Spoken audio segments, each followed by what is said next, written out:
Alors, bonjour, Aluna Mouli. Donc là, je vous rejoins pour une ciné-review sur les films Very Bad Trip. En fait, j'ai oublié de faire la ciné-review. Donc, alors, premier truc, bon, vous connaissez les films, hein, il y a trois Very Bad Trip. C'est un groupe d'amis qui fait la fête, machin. Dans le premier, ils prennent du GHB. En plus, grâce à Alan. Donc, je vous rappelle, hein, donc il y a Bradley Cooper, il y a Stu, il y a Alan et il y a Doug. Et le futur mari. Et donc, Mike Tyson, machin, enfin, vous voyez le film. Donc, alors déjà, premier conseil, il vaut mieux... Ah oui, le tigre s'appelle Ming et il est mort, donc rip au tigre, en 2011. Il y a Mr. Chow aussi, mais il est pas mort. Enfin, mais dans... Il y a... Donc en fait, le truc, c'est qu'il vaut mieux... Bon, déjà, éviter le GHB, parce que le Rohypnol, c'est pas bon c'est pas bon, on va dire. Mais... Ah oui, aussi, il y a Nang Cho, c'est le transsexuel du 2, Loulou. Il l'appelle Loulou. Donc c'est marrant. Marrant comme nom, quoi. Et donc, je crois que c'est dans le 3 qu'il y a la girafe qui se fait décapiter. Donc la girafe décapitée, ça aussi, c'est pas bien. C'est marrant, au cadre d'un film. Mais il faut faire attention. Donc en fait, le truc, c'est que pour éviter, bon, déjà éviter le GHB, voilà, bonne décision. Mais le truc, c'est que dans le, comment on appelle ça, il faut mieux éviter les alcools bruns, il me conseille. Et c'est-à-dire, il vaut mieux prendre la vodka. 1 litre de vodka, c'est mieux qu'1 litre de whisky. Après, voilà. Mais par exemple, tu sais, je lui ai posé la question à ChatGPT. Et tu vois, si je vais au Japon, que je bois 1 litre de Nihonshu, de saké, comme on dit, et donc 1 litre de Nihonshu, il faut bien manger, il faut bien boire, il faut bien s'hydrater. Alors, par exemple, un verre d'alcool, un verre d'eau. Alors bon, vous savez, voilà. Il vaut mieux bien s'hydrater le corps.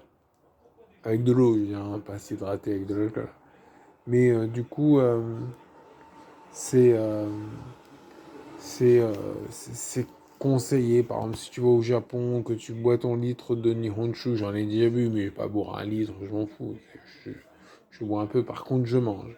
Ça, c'est bien de manger pour éviter la... Oui, en japonais, ça se dit Futsukayoi, Futsukayoi, de la gueule de bois. Et en anglais, c'est Hangover. Ce qui est le titre d'ailleurs du film Very Bad Trip, c'est The Hangover. Donc Very Bad Trip, voilà.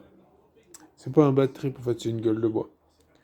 Donc, ah oui, la suite présidentielle du Kaiser Palace, comme on le voit dans le premier, ça coûte environ 30 000 € par nuit. Et donc, j'ai calculé, il restait 1 an, ça revient à environ 11 millions de dollars. Pourquoi tu veux rester une année à... Je sais pas, et c'est pour l'exemple. Ouais. Mais voilà, après dans le 2, ils vont dans le Hangover Suite de l'hôtel au State Tower, je sais pas quoi, à Bangkok. C'est moins cher, c'est genre 1 000 € la nuit. Ça va, c'est raisonnable. Ah, peut-être un peu moins, marqué en dollars. Donc 600 à 1000 $ par nuit, c'est cadeau. Voilà. Et donc ce que je voulais dire d'autre, c'est qu'en fait, il vaut mieux éviter les alcools bruns, apparemment c'est traître. Et rappelez-vous ce qu'on dit, bon je vais finir là-dessus. Donc, rouge sur blanc, c'est quoi dire? Blanc sur rouge, rien ne bouge. Rouge sur blanc, tout fout le camp. Donc gardez ça à l'esprit, de toute façon, je vous savez pas la gueule, quoi. Sinon ça va mal finir, quoi. Sauf si vous allez à Bayonne ou un truc comme ça, je sais pas comment ils appellent ça, là ils se bourrent la gueule. Moi je me suis jamais bourré la gueule. Tu vois, on va être fort quoi au final. Donc évitez les emmerdes, mais bon, si vous aimez les emmerdes, c'est que les emmerdes ils vous trouveront, hein, donc voilà. Mais en tout cas, évitez quand même de trop vous saouler la gueule. En tout cas, de prendre la route, attention. Putain, il faudra que je mette le sketch capitaine de soirée. Il est excellent, c'est. Tu bois pas, mais tu mets le doigt ou un truc comme ça. Tu sais, le sketch de comment ça s'appelle là, voilà. Eh ouais. Parce que je viens de vérifier et tout, le président Salingro est mort en 2018. T'imagines? Le 30 mars 2018. Alors je mets la main parce que j'ai le passeport, hein, j'ai les papiers, je peux normalement aller au Groenland. Ah, je sais pas si pour Hollandais existe vraiment, mais ouais. En tout cas, que la mouton, quoi. Allez, bye bye, abonnez-vous, likez, partagez.